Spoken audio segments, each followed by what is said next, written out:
meat on my bones can leave me feeling hollow. But what about tomorrow? Change will come. I own my own mind, and I ain't gotta follow. I'm burning all my sorrows in the rising sun. Yeah.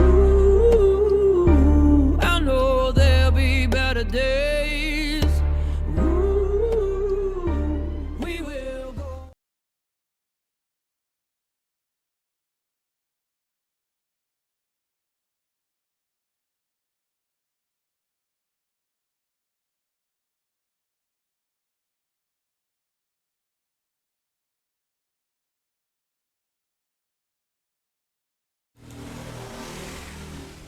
Buenas, buenas chicos, espero que se encuentren muy bien, un placer saludarlos por acá de nuevo, espero que todo esté en orden, que todo esté bien y pues bueno, bienvenidos una vez más al canal, como ya se nos ha hecho costumbre en estos últimos meses y años.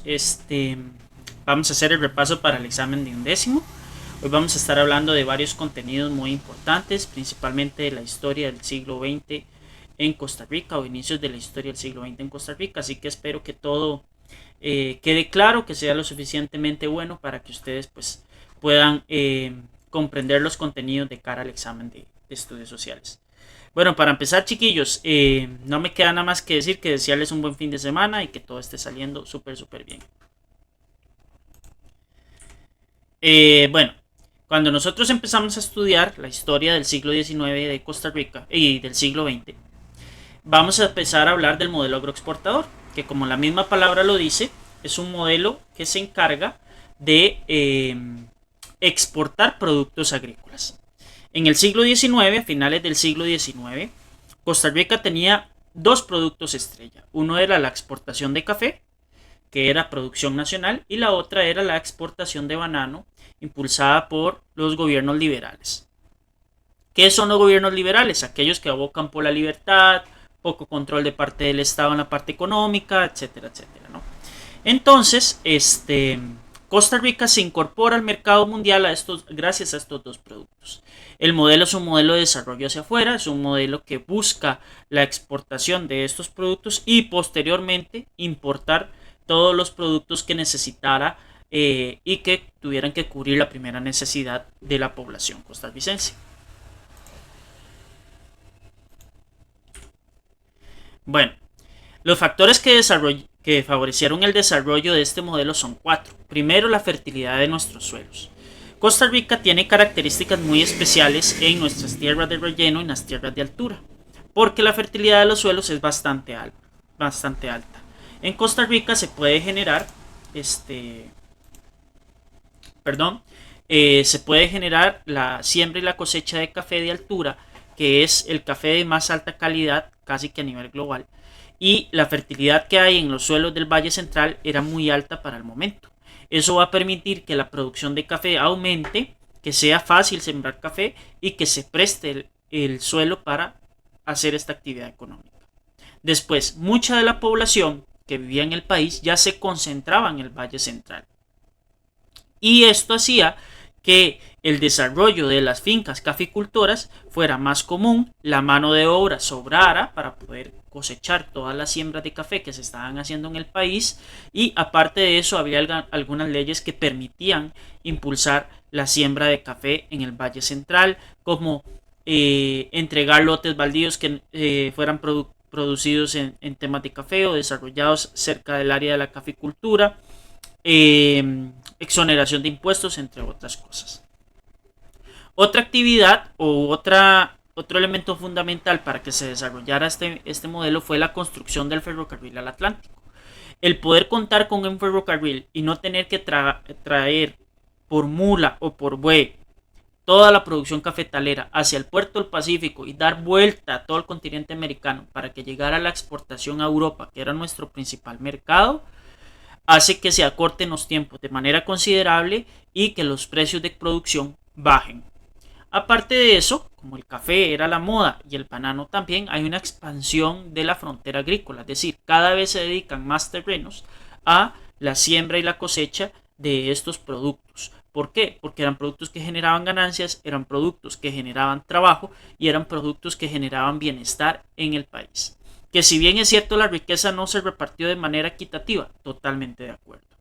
Que si bien es cierto no fue un desarrollo integral del país tampoco. Pero pongamos el ejemplo de una copa, ¿no? La copa se llenó tanto, se desbordó tanto que llegó a las clases sociales más bajas del país y permitió un desarrollo en algunas partes que nosotros pues no teníamos, como la política económica o monetaria del país se desarrolló gracias a estos factores. Entonces, los 4 factores fueron fertilidad de los suelos, concentración de la población en el Valle Central, que es donde se desarrolló la actividad caficultura principalmente, y posteriormente en la zona Caribe con la actividad relacionada al producto del banano, construcción del ferrocarril al Atlántico, repito, y la expansión de la frontera agrícola, es decir, más campo para hacer siembras.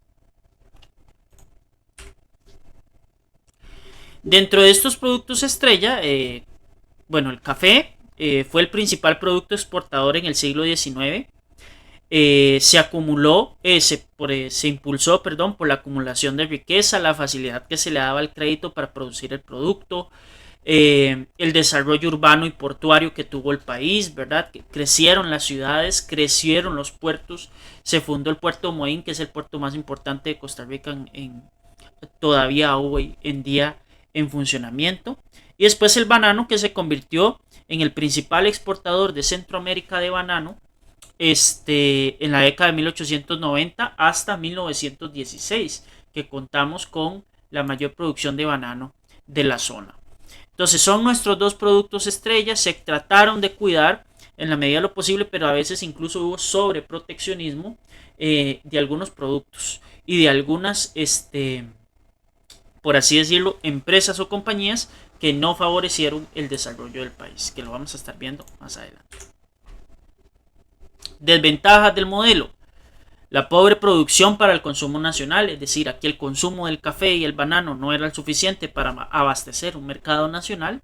Un creciente endeudamiento interno y externo del país, la adquisición de créditos para tratar de desarrollar las grandes obras públicas que eran necesarias para el país. El primer endeudamiento se hace con la construcción del ferrocarril al Atlántico, con el préstamo a Inglaterra por 3.600.000 libras, y un aumento en el déficit comercial que se hace debido a que se está comprando muchísimo más de lo que se está vendiendo. Entonces el modelo es frágil, es un modelo que se llama economía de postres, porque son productos, ni siquiera son productos agrícolas de primera necesidad, sino que también son productos que se pueden llamar de lujo, que no son productos que yo tenga que adquirir en algún momento de crisis, y vamos a ver que el modelo queda bastante expuesto con los eventos que están pasando alrededor del mundo. ¿Okay? Los gobiernos de 1902 a 1948 son todos estos que ustedes pueden observar en pantalla. Desde Ascensión Esquivel Ibarra, pasando por Cleto González Víquez, Ricardo Jiménez, Alfredo González, la dictadura de los Tinoco y el golpe de Estado, Francisco Aguilar Barquero, que no duró ni un mes en el poder, Julio Acosta García, Ricardo Jiménez Oriamuno, Cleto González, Ricardo de Nuevo, León Cortés, Rafael Ángel Calderón y Teodoro Picado. Son gobiernos que tuvieron que enfrentarse a múltiples crisis económicas por los eventos que estaban pasando alrededor del mundo. Y aún así lo lograron. Y lograron mantener este modelo hasta 1940 casi, que es cuando ya la crisis definitivamente es insostenible para el país y no permite el seguir manteniendo mediante la exportación de café y banano la producción nacional económica, que le dé el sostén económico al país. Dentro de los efectos de la Primera Guerra fueron devastadores para nuestra economía. Nuestro principal mercado durante la Primera Guerra Mundial antes de la Primera Guerra Mundial era Europa. No teníamos colocados nuestros productos en otros países del mundo, y eso hace que cuando se empiece la guerra en 1914 los ingresos del Estado se disminuyen significativamente. Es decir, cada vez hay menos ingresos por temas de impuestos, por temas de exportaciones, por temas de importaciones. Nuestro principal mercado, que era el Reino Unido, entra en un periodo de crisis, como les digo, no son productos de primera necesidad.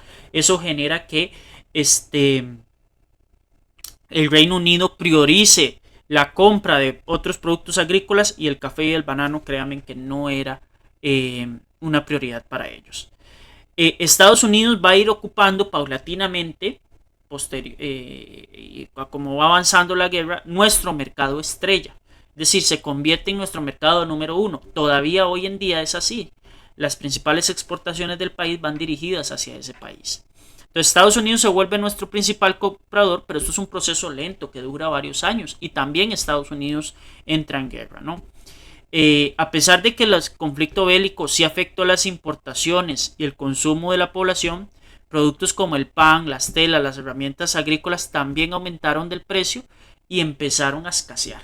Entre más escaso sea el producto, más elevado y más inflación van a haber en el país, porque hay menos diversidad, hay menos capacidad de compra y al mismo tiempo hay menos variedad para poder uno pues buscar variantes, ¿no?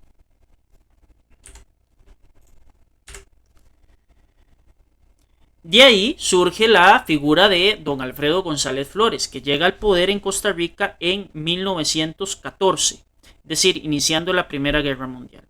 Él llega sin ser electo democráticamente al país, a ser presidente del país, bajo un tema coyuntural. Era él el primer designado, es decir, por la Asamblea Legislativa. En aquel tiempo había una figura política que se conocía como el primer designado, que era que en el caso de que el presidente o los candidatos presidenciales, no alcanzaran el porcentaje para ser electos, iba a ser el primer designado. Y él llega así al poder. Se lanzan elecciones en 1914, ninguno de los candidatos presidenciales en ese momento alcanza el porcentaje mínimo y se decide colocar a don Alfredo González Flores, que era un joven herediano que se pensaba que se podía manipular y tomar las decisiones de acuerdo a la clase élite de este país, conocida como la oligarquía cafetalera.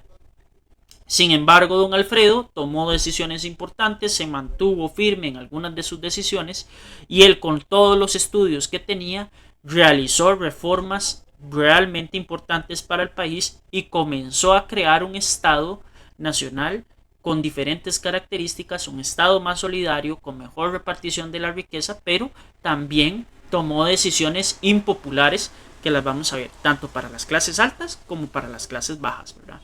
Entonces, la primera decisión que toma don Alfredo es crear un banco que se va a llamar el Banco Internacional de Costa Rica. Posteriormente, o hoy en día lo conocemos como Banco Nacional. El banco estaba hecho simplemente para brindar créditos a tasas de interés, a cuotas pagables para las personas, porque en aquel momento la banca que había era banca privada, que se aprovechaba de las condiciones de los agricultores, caficultores y pequeños productores para cobrar tasas de interés demasiado elevadas, préstamos a largo plazo, préstamos con montos muy elevados, que al final de cuentas lo único que se terminaba haciendo era perdiendo las propiedades por las hipotecas que se ponían o generando más crisis económica. Entonces el Banco Internacional viene a competir contra esos bancos privados que existían y empiezan a otorgar créditos a precios razonables, con tasas razonables y a tiempos razonables. También prohíbe la exportación de oro y plata, porque en aquel tiempo Costa Rica vivía bajo el patrón oro. El patrón oro es que yo puedo respaldar la moneda que tengo en emisión en el país con gramos de oro o con gramos de plata en menor medida. Entonces, que no se saque oro ni plata del país para poder darle respaldo a la moneda que se tenía. Una mayor intervención del Estado en la economía. Él se adelanta a incluso medidas que tuvo que tomar después Estados Unidos, donde él empieza a regular temas de la economía, temas de precios, crear instituciones que ayuden a fomentar la economía nacional, pero mantener cierto control. Y entonces él empieza lo que conocemos como el reformismo costarricense, es decir, el Estado reformista, que después va a consolidarse un poco más con la participación del partido del mismo nombre, Partido Reformista, y el Partido Comunista. Impulsa el crédito hipotecario con una tasa no mayor al 8%. Creó obra pública. La obra pública genera muchísimo empleo porque no es solo el empleo directo en la construcción de carreteras, acueductos, electrificación del país, entre otros, sino que también genera empleos indirectos, es decir, la gente que trabaja en la construcción, empleos directos, y la gente que se rodea de esa construcción.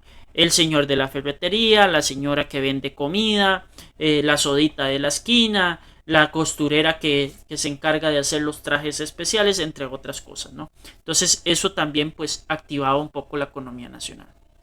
La reforma tributaria proporcional, aquí se establece por porcentajes y no por montos específicos como existía en algunos momentos en el país. Es decir, el que más gana es el que más paga y el que menos gana es el que menos tiene que pagar. Y eso va a generar que haya una reducción del salario también para las clases obreras, y esa fue la medida más impopular de don Alfredo, que posteriormente le costó su puesto porque don Federico Tinoco, uno de sus amigos más cercanos, ministro de guerra, decide darle un golpe de estado en el año 1917 al temor de el intento de reelección de don Alfredo González Flores.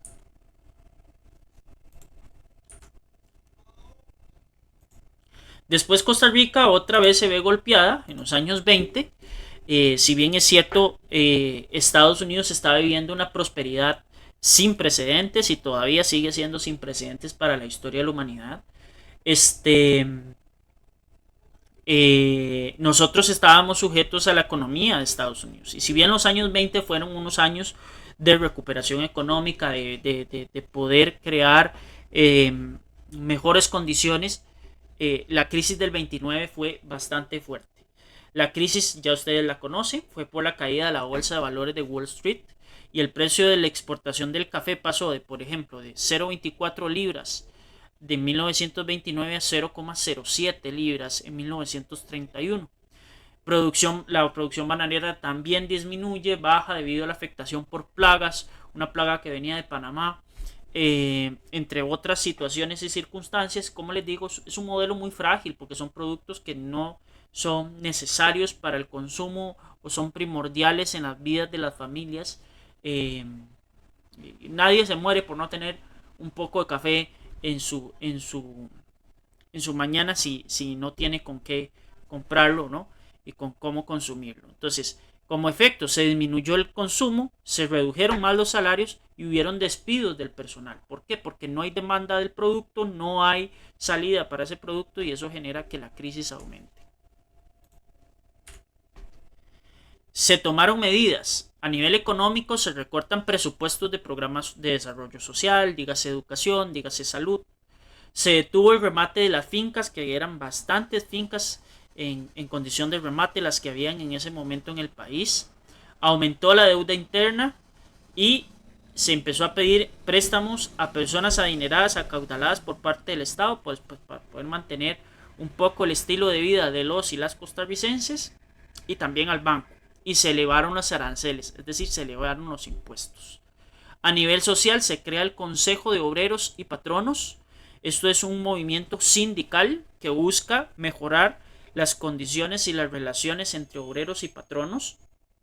Se crearon colonias agrícolas para las personas desocupadas, es decir, usted no tiene empleo, usted no tiene trabajo, puede asistir a una colonia agrícola de estas y la producción que se haga de esa colonia pues se va a repartir entre las personas que estuvieron trabajando ahí. Y a nivel político se creó la Junta de Control de Cambios y Exportación de Productos para supervisar el control de divisas, es decir, la venta y la compra de productos en monedas extranjeras y monedas nacionales. Y aparte de eso se crea el Instituto de Defensa del Café, que ahí está la revista de ese instituto que se encargaba de publicar a los principales caficultores del país y negociar a nivel país el precio del café para evitar las disminuciones tan drásticas que se habían tenido durante la crisis del 29. Es decir, nuestros gobiernos tomaron decisiones importantes para afrontar la crisis y así lo hicieron y sostuvieron el país en momentos coyunturales muy fuertes a nivel histórico. Después viene el efecto devastador, ya el momento lapidario para el modelo agroexportador, que es los efectos de la Segunda Guerra Mundial. La Segunda Guerra Mundial fue muchísimo más destructiva, de mayor alcance que la primera, con muchísimas más consecuencias que la primera. Y la crisis que generó para la economía nacional fue bastante fuerte. ¿Por qué? Porque las exportaciones otra vez vuelven a bajar de precio. Y los artículos que importamos, como fósforo, harina y cemento, temas de algunos artículos industriales y de comercio, elevaron muchísimo su valor. Entonces podían valer los productos el doble, el triple, el cuádruple, y yo seguía ganando lo mismo, o incluso menos. Y esos productos se vuelven escasos, generando que haya crisis en la población. La producción interna de productos básicos como arroz disminuye, lo que desató acaparamiento, especulación y contrabando de este tipo de productos. Eso provocó que el costo de la vida fuera muchísimo más alto y que hubiera un déficit fiscal en los ingresos públicos. Es decir, la gente no estaba pagando los impuestos porque no tenía con qué pagarlos. El Estado pierde dinero, tiene que despedir empleados, tiene que reubicar gente, tiene que bajar salarios, tiene que bajar costos, y eso genera que la gente tenga menos poder adquisitivo, que el comercio no se active y pues al final de cuentas genera una crisis muchísimo mayor. ¿Qué medidas tomamos como Estado costarricense para enfrentar estas crisis? Bueno, a nivel económico, fomento en la industria, se generan exogeneraciones para el campo industrial, ¿verdad? Se exogeneró el impago de impuestos en el café para que la gente tuviera la capacidad de poder sembrar café y generar ganancias a partir de las cosechas del café, que era algo que no estaba pasando. Una reforma fiscal para poder recaudar mejor, más controlado y de una manera más limpia los impuestos a nivel nacional, y el impulso a la inversión extranjera, es decir, invitar a extranjeros que vinieran a invertir al país para que pudiéramos pues ir saliendo adelante, dentro de los cuales llegan varios extranjeros provenientes de Europa huyendo del tema de la guerra, ¿verdad? Y algunos que otros estadounidenses y de algunas otras latitudes. A nivel político se crea un código electoral. Se hizo una reforma electoral bastante importante donde se establece el Tribunal Electoral Nacional, que es el antecesor del Tribunal Supremo de Elecciones, que iba a buscar garantizar la pureza del sufragio y también al mismo tiempo que fueran elecciones más limpias. Entonces, al final el Tribunal Electoral no funcionó porque se parcializó, estaba parcializado hacia un lugar, y después con la guerra civil pues el tribunal no siguió funcionando, sino que se transformó la institución como tal. Y a nivel social se aprueban las 4 reformas sociales que nosotros hemos visto: UCR, Caja Costarricense, Garantías Sociales y Código de Trabajo, que vamos a estar hablando de ellas un poquito más adelante en esta presentación. Dentro de esto y al mismo tiempo, paralelamente, Costa Rica tiene que construir un sistema democrático más eficiente del que existía. ¿Por qué? Porque durante toda la mitad del siglo XIX hasta el final del siglo XIX, es decir, de 1850 hasta 1899, y la primera mitad del siglo XX, de 1900 a 1950, estuvo caracterizado por ser elecciones de dudosa precedencia, con fraude electoral, con una elección en 2 grados que era clasista y coartada. Ya vamos a ver por qué. No era abierta al público, la gente no tomaba decisiones, no tenía la capacidad de tomar decisiones, y el voto, al ser público y oral en primer grado, se veía condicionado por los empresarios y las clases poderosas del país. ¿Por qué? Porque el voto, al ser de 2 grados, en el primer grado se escogían unos representantes para que ellos escogieran presidente. Y en esas elecciones, en esas primeras donde participaba la mayoría de la población, se sentaban los patronos, se sentaban los líderes, cabecillas de obreros, dígase jefes de departamentos, jefes de capataces de las fincas, a estar vigilantes, fieles a su patrón, de que se votara por aquel candidato presidencial que el patrón les había indicado para que votaran. Y al ser público y oral, si usted no votaba por la persona que se le había dicho, era despedido de su trabajo. Y si algo faltaba en aquel momento, era trabajo. Entonces la gente iba coaccionada a votar. Y cuando se votaba, al ser público y se votaba en contra, pues el escenario que se podía plantear era Yo no voto por el que me diga mi patrón, sino por el que yo considero, y tal vez es diferente la opinión. Eso va a generar que usted fuera despedido, fuera suspendido su contrato de manera indefinida. No habían garantías laborales, por tanto, despedir a alguien era sencillo, simplemente deje de trabajar y va a dejar de percibir su salario. No tenía ningún tipo de respaldo a nivel legal y por tanto pues era complicado el asunto. Estas son las personas que nosotros vimos este cuadro en clases que votaban. Vean que solo eran 902 electores escogidos en segundo grado y después estos se encargaban de escoger presidente. Tenían algunas restricciones como ingresos netos, como terrenos, edad, ser varones, no era para mujeres, entonces no había ni universalidad del voto, no había secretismo en el voto y no era un voto directo. Es decir, usted votaba por alguien que iba a votar por usted. Y ahí se empiezan a plantear la necesidad de crear unas reformas electorales. Primero llega la reforma de 1909 a cargo del señor presidente de aquel momento, Cleto González Víquez, abogado. Él se encarga de que haya un nombramiento de un delegado por partido, es decir, que en el momento en que se vaya a hacer las elecciones y a contar los votos, haya una persona representante por partido político. Eso con el fin de evitar que hubiera fraude electoral en las mesas donde estaban supervisadas. En el momento no alcanzaba el personal, porque los partidos políticos no eran tan grandes, pero bueno, era un cambio sustancial. Después que los miembros de las juntas electorales no podían ocupar cargos públicos. ¿Por qué? Porque eso puede generar que se preste para el clientelismo político, es decir, vender el voto a cambio de un puesto, en el Estado. Las juntas cantonales son dirigidas por el presidente municipal de aquel momento, en este momento se llamarían alcaldes, y las provinciales van a estar dirigidas por los poderes supremos del Estado. Las campañas electorales se caracterizaron por ese clientelismo, es decir, ofrecer algo a cambio por el voto.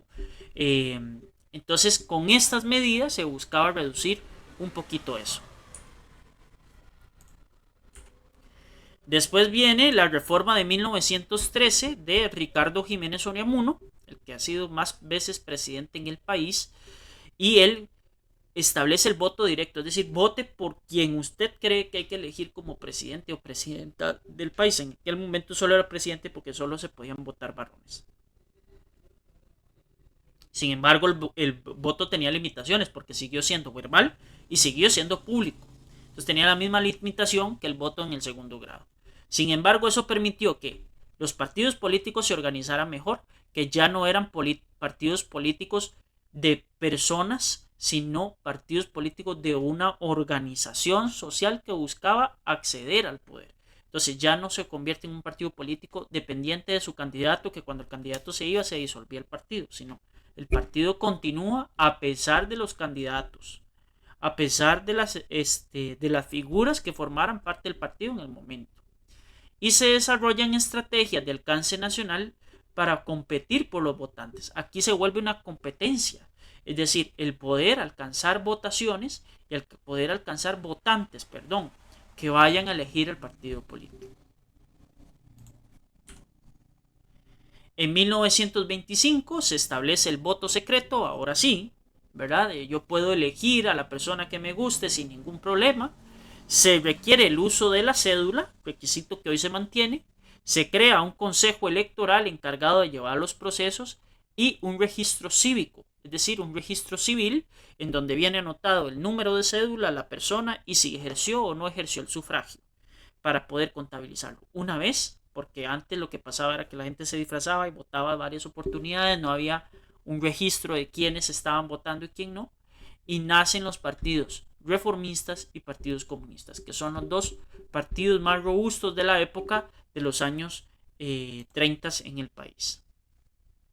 Gracias a esto y a estas situaciones que se presentaban con la crisis, con los partidos, con las organizaciones sociales, también se establecen luchas sociales. Y las luchas sociales las van a empezar los pequeños productores afectados severamente por todas las crisis que lucharon contra el beneficio tan tremendo y la alcahuetería que había por parte de los estados para del estado con la clase rica, digamos, del país o la clase adinerada del país, para que se les pagara el precio justo del café, que no se le vendiera regalado el café, que no les permitía ni siquiera obtener ganancias de las cosechas después de un año de trabajo e incluso a veces pérdida. Entonces empezó con luchas de los pequeños caficultores y se buscaron soluciones legales a las dificultades. Se fundaron 12 cooperativas de caficultores, pequeños productores que vendían el café, se unen en cooperativas para vender el precio del café de manera unánime, a un precio establecido que generara ganancias para todos y que al mismo tiempo pues les permitiera negociar con una organización y no con una persona, que era lo que pasaba en aquel tiempo. Dentro de las luchas sociales también los campesinos hacen revueltas, porque la propiedad de la tierra del siglo XIX estaba limitadísima. Era o muy cara, muy difícil de acceder, muy difícil de encontrar y casi todo estaba a manos de terratenientes y extranjeros, que estaban en manos de privados y que para contrarrestar ese acaparamiento el Estado emite una ley que se llama Ley de Cabezas de Familia 1909, que daba pequeñas propiedades a las familias, a varones que dirigieran las familias en aquel tiempo y que se establecieran en zonas alejadas. Entonces aquí es donde hay una especie de movimiento rural en Costa Rica para desocupar el Valle Central un poco, desalojarlo y ocupar las provincias de la periferia.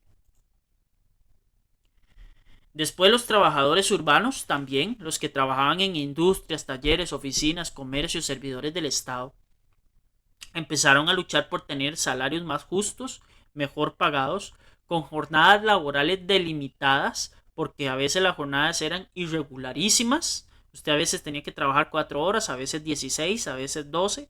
No estaba un horario regulado, no se pagaban horas extra, no se pagaban garantías, nada de eso existía en aquel tiempo.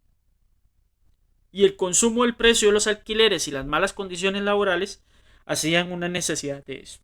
Para eso se funda una organización sumamente importante, que es la de la Liga de Obreros de San José, que lo que intenta es crear partidos políticos, posteriormente lo logran con el Partido Reformista, para tener representación obrera en el Congreso y que se aprobaran leyes a favor de las personas trabajadoras en Costa Rica. Y por último se creó la Ley de Emergencia del Inquilinato, que es para darle habitación a la gente, y después se crea junto con ello la Junta Nacional de Habitación. ¿Okay?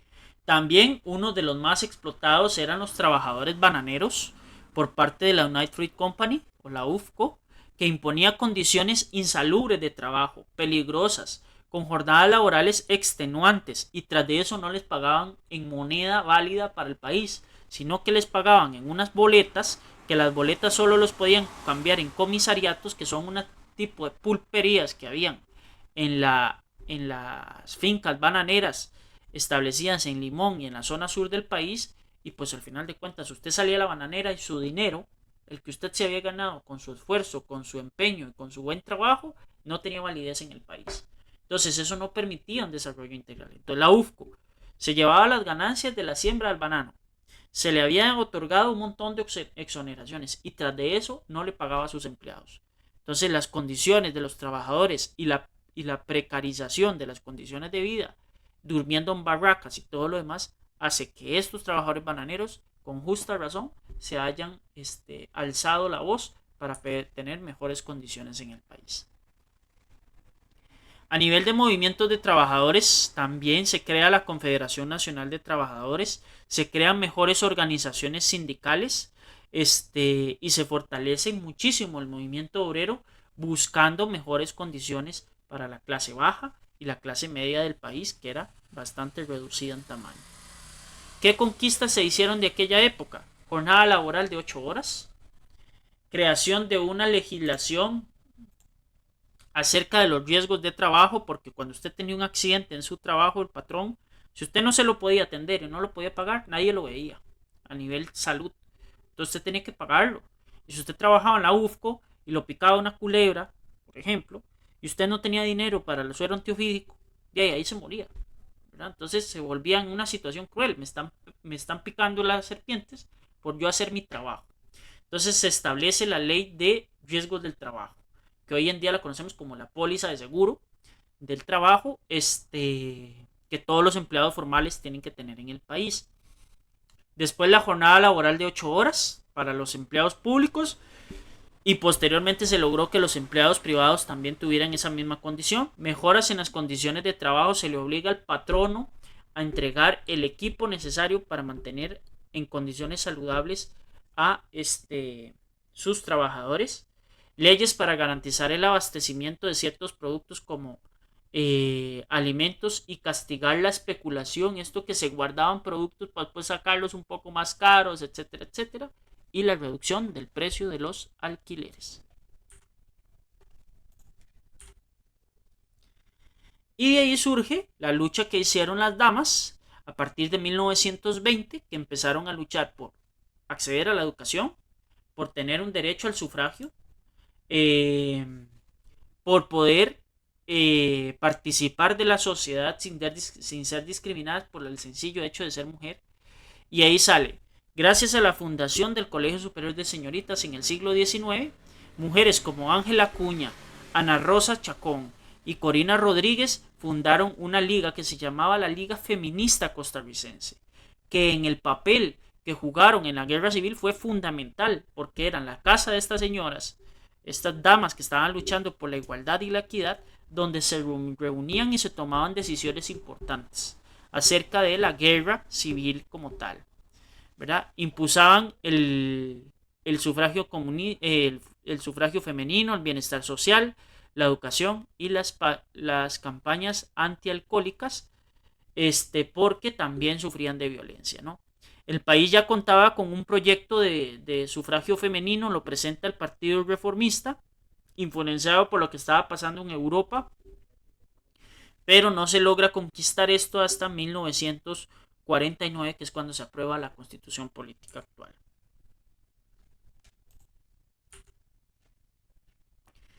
También surgen por ahí la figura de Carmen Lira, que no la mencioné. Pero Carmen Lira, recuerden que es una mujer que lucha primero por la libertad de prensa en el país, contra la dictadura de los Tinoco. Posteriormente, María Isabel Carvajal encabeza varias disputas, varias huelgas con el fin de encontrar que el espacio femenino se fuera abriendo poco a poco, pero también luchó por obreros, también luchó por clase media, que fue parte de este grupo de intelectuales en Costa Rica que se formaron con la reforma educativa de Mauro Fernández en 1880 y que incluso el Estado los becó para que fueran a estudiar al extranjero. Dentro de esos intelectuales encontramos a la primera, que es María Isabel Carvajal. Tenemos a Joaquín García Monge, a don Omar Dengo, a José María Celedón, escritor de la letra del himno nacional, a Elías Jiménez y a don Jorge Bolio Jiménez también, que fundó el Partido Reformista más adelante. Y de ahí, chicos, después de todos estos años 30 tan convulsos, de tantas huelgas, de tantas luchas que se hicieron, viene la reforma social y la guerra civil del 48. Para nosotros, solo para efectos de este examen, solo va a salir la guerra civil, las reformas sociales. En Costa Rica, las reformas sociales son unas medidas y unas obras impulsadas por los gobiernos y por la Iglesia Católica para favorecer a los trabajadores y a la población en general y quitarle un poquito de esos beneficios que tenía la clase adinerada del país. Esto se va a dar gracias a ¿qué? A varios factores externos. Primero, el desarrollo de la filosofía social cristiana, que es un pensamiento político creado por las encíclicas papales Reverum Novarum y Quadragésimo Anno, donde se establecen que los trabajadores tienen que tener condiciones mínimas como vacaciones, jornada laboral, salario mínimo, etcétera, para poder vivir bien, y que a partir de eso se iba a activar el comercio y la gente iba a tener una mejor repartición de la riqueza. El deterioro de las condiciones por las guerras mundiales y la crisis económica, ¿verdad? Cómo afectaba el mercado internacional al país tan severamente por estar dependiendo de los productos que no tienen la fuerza para sostener la economía de un país, la creciente intervención que hizo el Estado en países de Europa y en Estados Unidos que nos sirvieron de ejemplo para nosotros aplicarlo aquí, y los sistemas económicos encontrados entre el capitalismo y el comunismo. Los factores internos, organización de los trabajadores, mayores grupos sindicales buscando luchas y con sus luchas alcanzar tener condiciones laborales mínimas, dignas para poder desarrollar su trabajo. La intervención del Estado en la economía de manera directa, es decir, tomar las riendas de la economía nacional, estableciendo precios, yendo a negociar con países, ya como país, no como empresarios privados, poniéndoles frenos, creando aranceles, creando impuestos proporcionales a lo que usted percibía. Recuerden la famosa frase de Alfredo González Flores de que el rico pague como rico y el pobre pague como pobre, ¿verdad? Y una mayor consolidación de los partidos políticos. Ya hemos requete contrahablado las 4 reformas sociales, pero aquí las retomamos. La primera es la Universidad de Costa Rica, que se creó con el fin de preparar los principales profesionales del país, que iba a requerir más adelante para desarrollar el siguiente modelo, que es el de sustitución de importaciones. La creación de un seguro social, que es la creación de la institución benemérita, la Caja Costarricense de Seguro Social, con el fin de darle atención médica y establecer el tema de seguros en el país. El Código de Trabajo, que es el marco legal que le da la fortaleza a los trabajadores y también a los patronos de poder tener una serie de condiciones que se deben de cumplir en los trabajos. Y esto le da a la gente estabilidad, le da mejores condiciones, y al tener mejores condiciones, pues se vive un poco mejor. Y las garantías sociales, que buscan proteger al individuo, a la mujer y al niño, que son grupos vulnerables que están defendidos y posteriormente incorporados en un capítulo en la Constitución Política con el fin de proteger a población vulnerable. Esta reforma se dio gracias a la unión de 3 personajes. Esto es una alianza tripartita entre Rafael Ángel Calderón Guardia, presidente de Costa Rica, marcado por todos los efectos que tuvo la Segunda Guerra Mundial, movido por una ideología social cristiana realmente, para aliviar las necesidades de la población, buscó medidas para que la gente pudiera vivir mejor en el país, pensar en el beneficio de la mayoría y no de las minorías.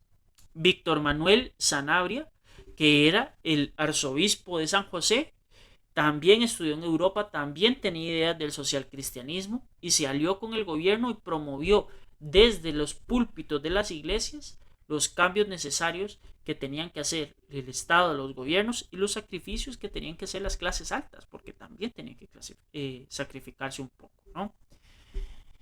Y por último, Manuel Mora Valverde, que Manuel Mora Valverde es el líder y fundador del Partido Comunista en los años 30 y que busca defender la voz y el voto de los trabajadores dentro de la Asamblea Legislativa en Costa Rica en ese momento, y es el que ayuda a crear las reformas sociales.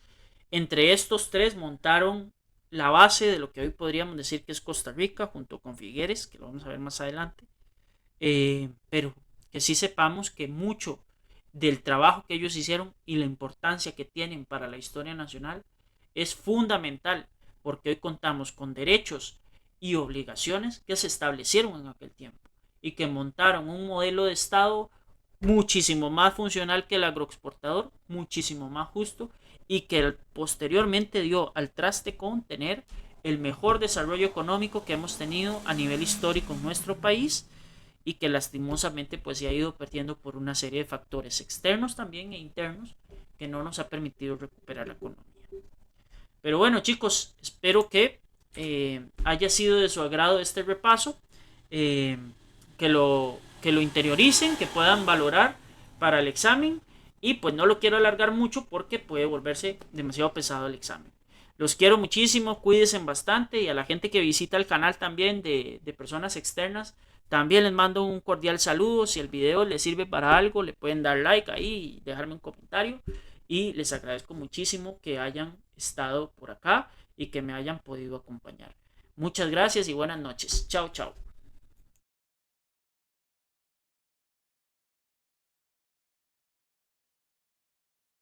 We were